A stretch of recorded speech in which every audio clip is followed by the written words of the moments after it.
नमस्कार, आपका स्वागत आपके खुद के YouTube चैनल पर। मेरा नाम है कुलदीप और मैं यहाँ से लेकर आता हूँ प्रभु के चमत्कार, हंसी मजाक की कहानियां और तीसरी शक्ति से रिलेटेड यानी कि भूत प्रेतों की कहानियां।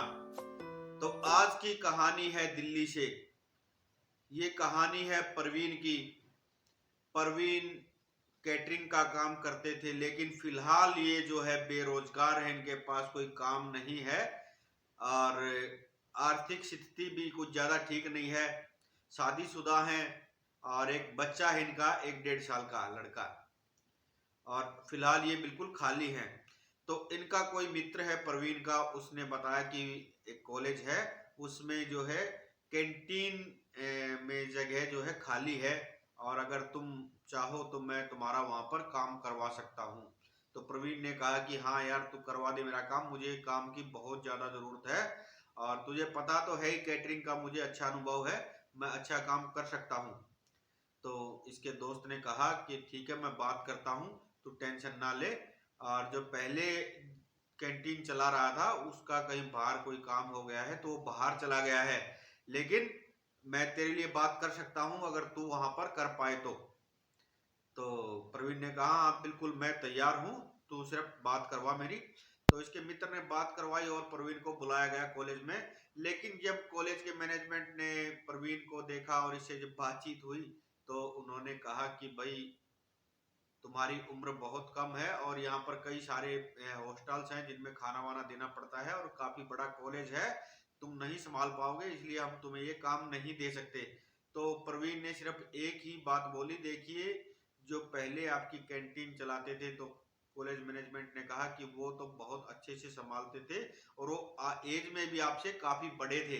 तो प्रवीण ने कहा कि एज में वो भले ही मुझसे बड़े थे, लेकिन तजुर्बा मुझे उनसे कहीं ज्यादा है, क्योंकि मैं इसी माहौल में पैदा बड़ा हुआ हूँ, मेरे पिता का भी यही काम था और मुझे अनुभव बहुत है। एक बार आप मुझे मौका तो देकर देखिए, अगर मेरी तरफ से कोई शिकायत आए तो आप मुझे हटा दीजिएगा। तो मैनेजमेंट ने कहा कि ठीक है, इसे एक चांस देना चाहिए।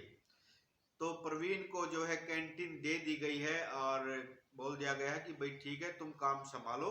और 4 लड़के थे इनकी कैंटीन में जो पहले से काम कर रहे थे। तो मैनेजमेंट ने कहा कि 4 लड़के ऑलरेडी यहाँ पर है और वो पहले से यहाँ काम करते हैं, तुम्हें सब कुछ समझा देंगे। तो प्रवीण ने कहा कि मेरे पास तो लड़के हैं, मैं अपने लड़कों को लेकर आऊंगा।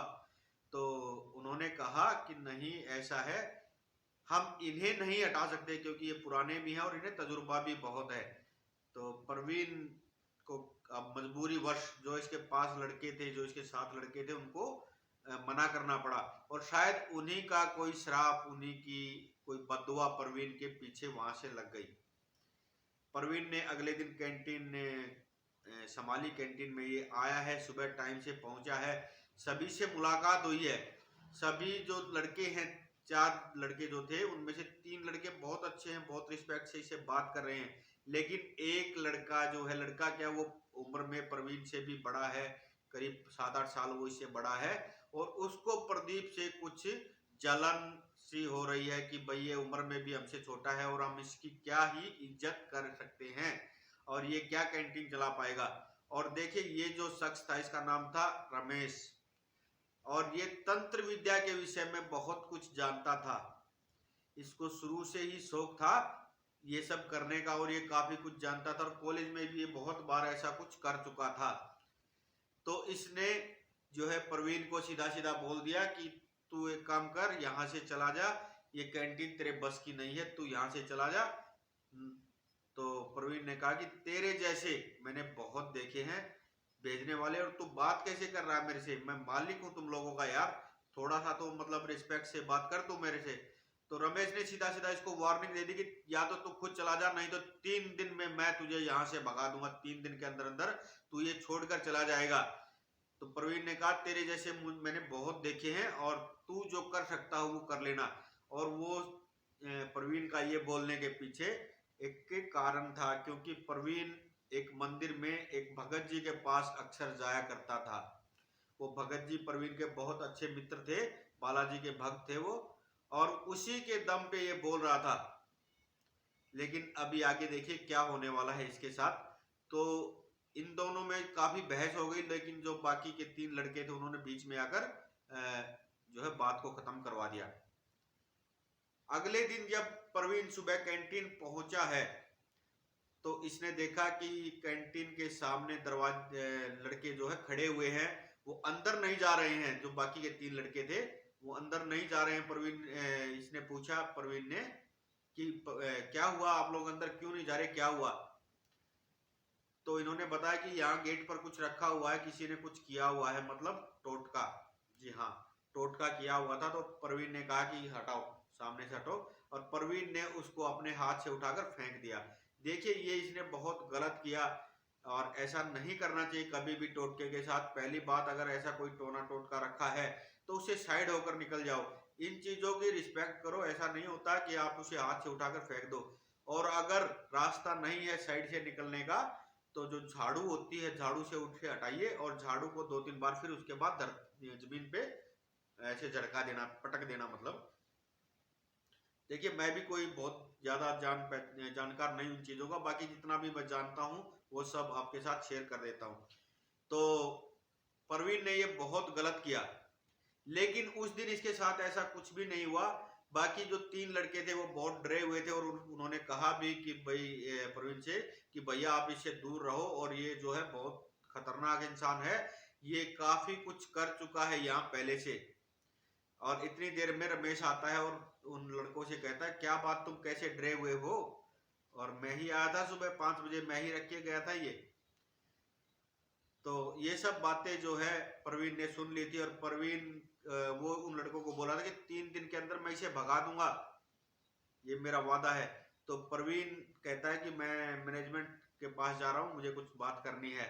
तो ये कहता है सीधा सीधा रमेश कि तू मेरा कुछ नहीं बिगाड़ सकता, सबको मैंने लड्डू खिला रखे हैं, और तू जाकर मेरा नाम लेकर देखना, उसके बाद मैं तुझे बताता हूँ फिर। तो उस दिन इसने ना ये मैनेजमेंट के पास गया और ना इसके साथ कुछ हुआ है। सभी से इसकी अच्छे से बात हो रही है, सभी हॉस्टल्स वगैरह में जितने भी बच्चे हैं सबसे इसके अच्छे से बात हो रही है, बहुत अच्छा इसका दिन गया है। लेकिन अगले दिन जब ये तीसरे दिन कैंटीन जब ये आया है तो ये सबसे पहले पहुंच गया है, और जैसे ये कैंटीन पहुंचा है ये एकदम से इसको चक्कर से आ गया और ये जमीन में बैठ गया है। इसने पहले दिन भी घर जाकर अपनी पत्नी को सब कुछ बताया था, और इसकी पत्नी ने बोला था कि आप पंडित जी के पास जाइए, जो आपके मित्र हैं भगत जी, उनके पास जाइए और उनको ये सब बताइए। तो इसको चक्कर से आया और ये जमीन में कैंटीन में बैठ गया था। बाकी अभी कोई नहीं आया था और इसे बहुत घबराहट हो रही थी। इसको गले पे और सिर पे मतलब ऐसा लग रहा था जैसे बहुत वजन आ गया है। धीरे धीरे लड़के आते हैं और ये धीरे से बोलता है कि मुझे पानी गर्म करके दो, मेरे गले में तकलीफ हो रही है। रमेश थोड़ी देर बाद आता है और इससे पूछता है, क्या बात, गले में परेशानी हो रही है? मेरी शिकायत करेगा मैनेजमेंट से? मैंने तेरे को बोला था तू यहाँ से चला जा, अभी भी तेरे पास मौका है, नहीं तो ये जो दबाव तेरे गले पर बन रहा है ये और ज्यादा बनने वाला है अभी, और तुझे पता लगेगा फिर। तो प्रवीण ये कहकर कि मैं थोड़ा काम है मेरे को, मैं जाता हूँ, इसने थोड़ा गर्म पानी पिया लेकिन इसे पिया नहीं जा रहा है, और ये बाइक उठाकर सीधा अपने उस मित्र के पास, भगत जी के पास मंदिर में जाता है, और बाहर से खड़े होकर आवाज लगा रहा है, मंदिर में अंदर नहीं जा रहा है। किसी ने भगत जी को बताया कि आपके वो जो मित्र हैं, वो जो अक्सर आते हैं, वो बाहर बाइक पर बैठे हुए आपको आवाज लगा रहे हैं। तो उसने बाहर आकर जब देखा और कहा कि अंदर आओ, अंदर बैठकर बात करते हैं। प्रवीण अंदर नहीं जा रहा है मंदिर में। भगत जी को समझते देर नहीं लगी कि इसके साथ कोई समस्या है।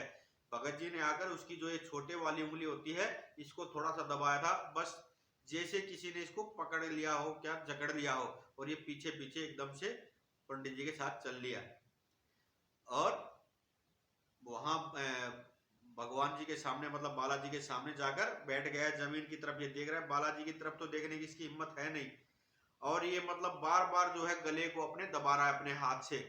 और वहां पर एक और बुजुर्ग भगत जी थे, उन्होंने कहा इनसे, जो छोटे वाले भगत जी, इनसे कि आपको ये उतारा करना आता है?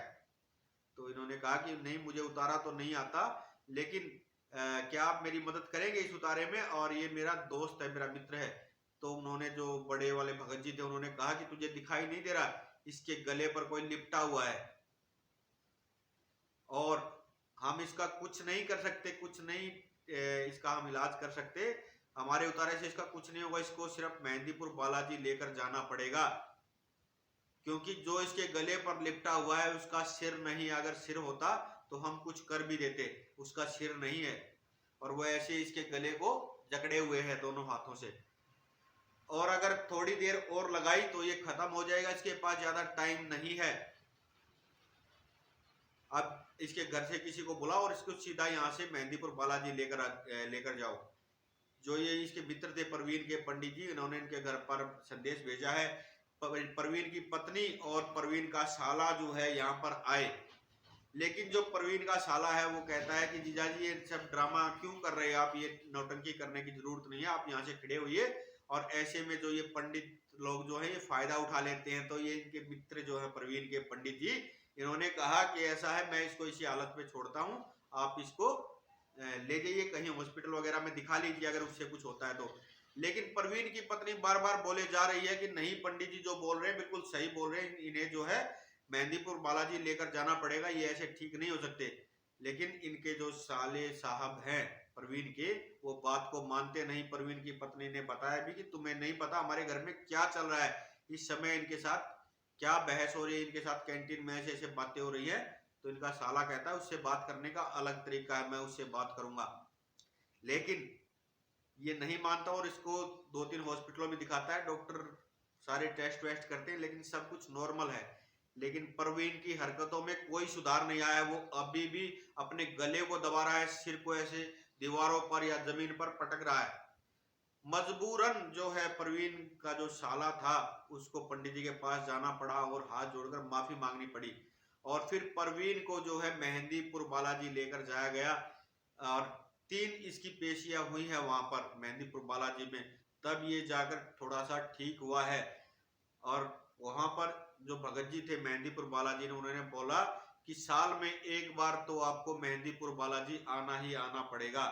और उसके बाद जब ये वापस कैंटीन में गया तो वो जो रमेश था उसका कोई अता पता नहीं, वो कहाँ चला गया।